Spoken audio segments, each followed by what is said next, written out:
Every week I get this question, and I'm going to try to answer that today. The question is this: Coach, how do I let go? Hi there! Thank you for checking out my channel. Thank you for clicking on this video. This video is part of the series of videos I post as Sunday motivation videos in which I try to help set the tone for your next week. Now today we're going to talk about letting go, the process and what it takes, and what are the things that you have to let go in order to succeed. Now this is different from moving on. I already made a video on that in my other channel. You can go ahead and watch that. I'm going to link it sa description box below and also sa cards natin na pop up dun sa click nyo na lang, no? That is not what we're going to talk about today. Letting go, ano ibig sabihin nun? Kailangan natin mag-let go of certain things in our life na hindi helpful sa ating pursuit of happiness, sa ating pursuit of what God has planned for our lives. Now, there are two types of things that you have to let go. Now, the first one is really easy, and probably all of you would agree. The first thing that you have to let go would be negative things. Negative thoughts, negative situations, and negative mga beliefs natin about ourselves and about others. Now, obviously, kailangan talaga yung let go kasi nga, negative sila. For example, nag-away kami na ang kapatid ko kasi sinuot niya yung damit ko. You have to let go of that, or else that kind of inis will simmer sa inyong puso, and eventually it will turn into hatred, it will turn into rage, and eventually heartbreak because you're going to lose a relationship with your sister. Now, it doesn't look that much pag sa simula, but it really does build up. Now, paano ba mag-let go of negative things? It's really hard. Now, I'm saying that by experience. I'm not a perfect person and talagang alam niyan ng lahat. Okay? Lahat ng mga people dear to me. But the thing is, we have to keep on growing. And one thing that I need to grow about is yung aking notion tungkol sa interaction with other people. Now, I'm saying that truthfully. It doesn't look that way sometimes, and people don't believe me when I say that I have social anxiety or have problems dealing with people I do not know, because they see me, sabihin natin on stage, just nakikita nila ako nagsispeak, and I look confident, and I look relaxed, and I look like I'm okay. Now, what I'm going to tell you would be this: that really came from years and years and years of practice and failing miserably, so I've learned how to adjust. But one thing that really scares me still up until now is yung face-to-face na interaction with different types of people. I would rather stay in the corner of a room and watch people interact with each other than actually participate. And I have a hard time finding words to say. I stutter a lot. I make jokes na hindi naman masyadong sakto, and really, it's really something I have to work on. And this week, extra hard for me. Now, for you guys who didn't know about it, I was chosen as one of the 12 finalists ng YouTube Next Up, and part of our prize or our scholarship is yung 6-day na workshop here dito sa YouTube pop-up space in Manila. Now, for the past 3 days, I was forced or I was encouraged to interact with a lot of people. Kasama na yung 11 other finalists, YouTube people, yung mga mentors namin, and even press people, because the first thing that we did was a press event in which we were basically paraded in front of the press, asked questions and things like that. Now, right after that that event, I was actually asked by someone then for an interview, and so I had to move to a room and talk to another person that, again, I didn't know at all. Now, the problem with my case is that I overthink a lot. So, ibig sabihin nun, when I meet someone new, I overthink. I think of kung ano yung sasabihin ko, ano yung magiging response niya, ano yung yung sasabihin ko sa sasabihin niya, ano yung mga flow chart ng possibility sa conversation. And sometimes I get caught up doon sa entire thought process na yon, to the point na hindi na lang ako halos makapagsalita, or na iiwas na lang ako para lang walang face-to-face na interaction. Now again, that is me being totally honest with you. That is really what goes on in my life. And I know that is not a good thing. That's a negative thing that I have to let go. So there is a thought process that could help you let go of these things. And I'm going to try to teach that to you today. Now, that is the first type of thing that you have to let go, negative things. But there is a second type of thing that you have to let go na hindi siya common na alam ng lahat, which is the positive things. You have to let go of the positive things in your life. Now, may magsasabi, Coach, bakit ko po ila-let go yung mga positive things? Hindi po ba maganda yon? Hindi ba makakatulong if I hold on to these positive things na nangyari sa buhay ko? Well, the truth is, yes, it's a good experience. And in fact, I'm grateful sa lahat ng mga positive experiences in my life, lalo na in these past 2 weeks. It's been a whirlwind experience for me. I was invited to guest sa UNTV sa Good Morning Kuya. I was invited to speak din sa isang radio show with my twin sister sa Jam, Jesus sa mga Millennials in 702 DZAS. I was also guested sa 700 Club. My story was featured there. Our story actually ng Team Lyqa. And that meant being on TV, on GMA7. I was also written about in a few articles online and had to do some of interviews na iba-iba. And really, I was put in a position na people would think would be parang, again, waves of success, waves of positive things that were happening. Kasama na dun itong YouTube Next Up, which I think is a really big opportunity kasi maliban dito sa mga workshops and everything, we were given a chance to be mentored, coached, we were given a chance to be taught how to grow our influence and how to make the most of every opportunity that we were given. Now, these are good things. So does that mean I should let go of all of these?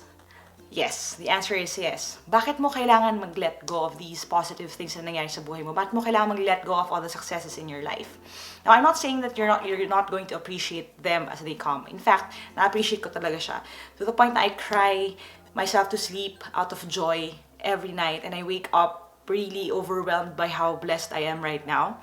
But I know that I have to let go of this kasi if I don't, it will make me proud. And I mean that, and I've seen it happen multiple times.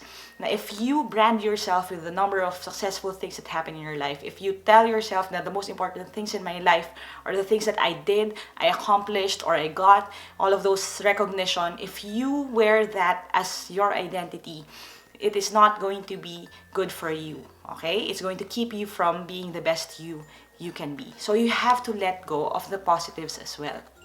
Ngayon, how do I do that? Here's my suggestion. You have to look at everything through the lens of eternity. Ano ibig sabihin nun? Does it really matter? Itong bagay na to, does it really matter? Because if it doesn't matter that much, then you have to let go. For example, nag-away kayo ng kapatid mo, sinuot niya yung damit mo. Does it really matter? Does that mean na hindi mo na siya kakausapin for the next 3 years dahil lang sa isang ginawa niya? And a lot of us, we do that sa mga maliliit or malalaking bagay na dumarating sa buhay natin.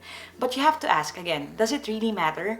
Through the lens of eternity, kung iisipin ko itong moment na to in comparison to the eternity I have in the future, does it really matter? And if it doesn't, you have to let go. Now, sa positives, does it work the same way? Yes. You have to let go of the positives. Yes, I got acknowledgement today. I won. I did something right. I succeeded. But does it really matter? The truth is, it really doesn't. There will come a time na people will forget about the things that we did. There will come a time na yung mga medals natin, makangalawang din yan, mawawala rin yan. Yung mga certificate, kakainin din ng alikabok. Hindi, kakainin din ng mga moths, and madudurog din yan, dahil papel lang yan. Even us, there will come a time na nakakalimutan na tayo lahat. And we have to be okay with that. Now, in Ecclesiastes, si Solomon actually said, vanity, vanity, all is vanity. And when I was a young kid, I didn't understand that. What vanity basically means in that situation is that worthless, worthless, worthless, everything is worthless. Now, this is coming from a king. Yung king ng Israel at the golden era of Israel. Sabi niya, everything is meaningless. And nung bata ako, hindi ko naintindihan kung ano ibig sabihin nun. Kasi ang inisip ko, meaningless lang yung mga negative things. Ibig sabihin ba yung positive things meaningless din? And it wasn't until I realized this fact that it became true to me.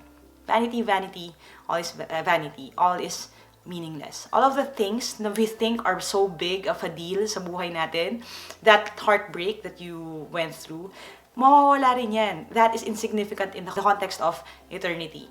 Yung failure, pabagsak ka sa exam, or you didn't do well, it looks really big right now, but if you look at it through the lens of eternity, it really doesn't matter.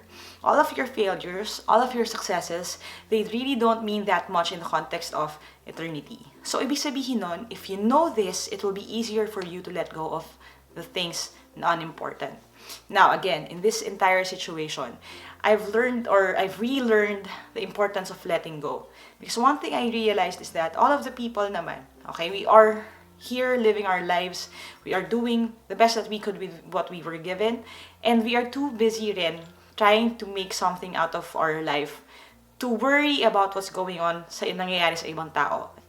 Now again, this is a very raw na video. I'm telling you this from my heart. No, and I'm getting emotional because I know how hard it is sometimes to let go of the things na akala natin part na ng identity natin. But you have to believe that whether that thing is a negative or a positive, all of that doesn't matter in the context of eternity. The real question is, what were you born to do? And if you're doing what you're born to do, all of these things, they really don't matter. In my case, being shy or being afraid to interact with other people or being afraid of big crowds, that really doesn't matter in the context of my eternity. The only reason why I'm able to overcome these fears is because I know that I'm serving a bigger purpose than what I think I am. It's beyond me.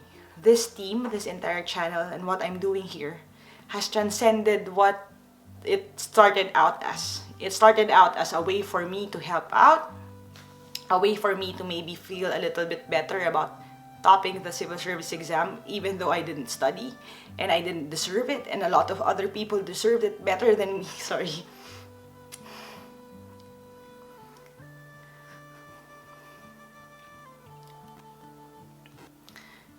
I really started making videos because I knew that people needed it more than I did.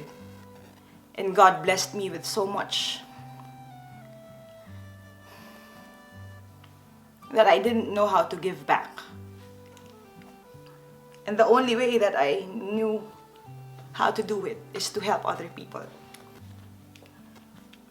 In a way, it's also very selfish din eh, if you think about it.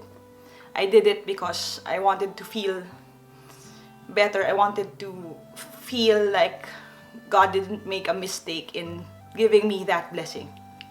Sorry.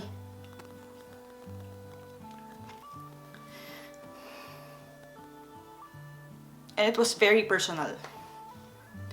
But now that I've been doing this for 3 years with all of the review materials, all the review events, all of you guys watching,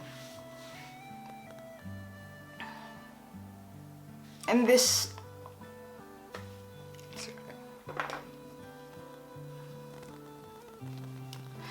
alam niyo, just being chosen to be one of the 12. Nakakatawa, 12 pa talaga, parang 12 disciples, you know. Being chosen as one of the 12 winners of Next Up. It's an affirmation. It's something I didn't expect.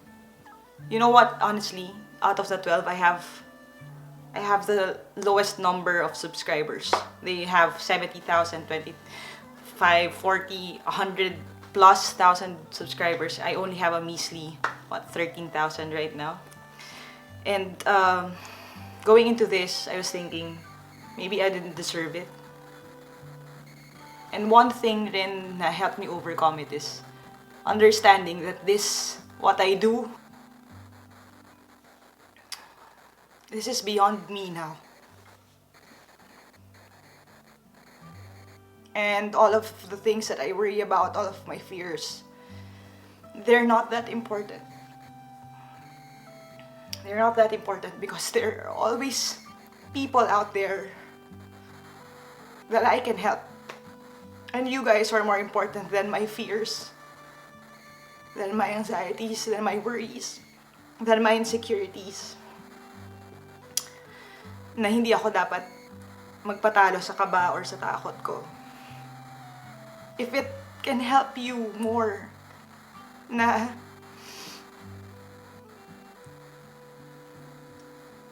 sorry, na if being here kind of against my will is going to give us tools that will help us grow, that more people will know that it's not impossible to pass all the tests that we need to succeed. Na somewhere out there will be a kid again who finds out na, ay, madali lang pala yung math. And after that, di ba, na ma-realize niya, ay, kaya ko pala.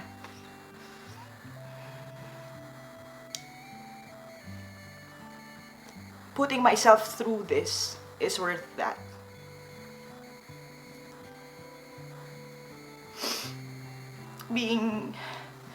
being anxious for 6 days, being put in uncomfortable situations. It's worth it kasi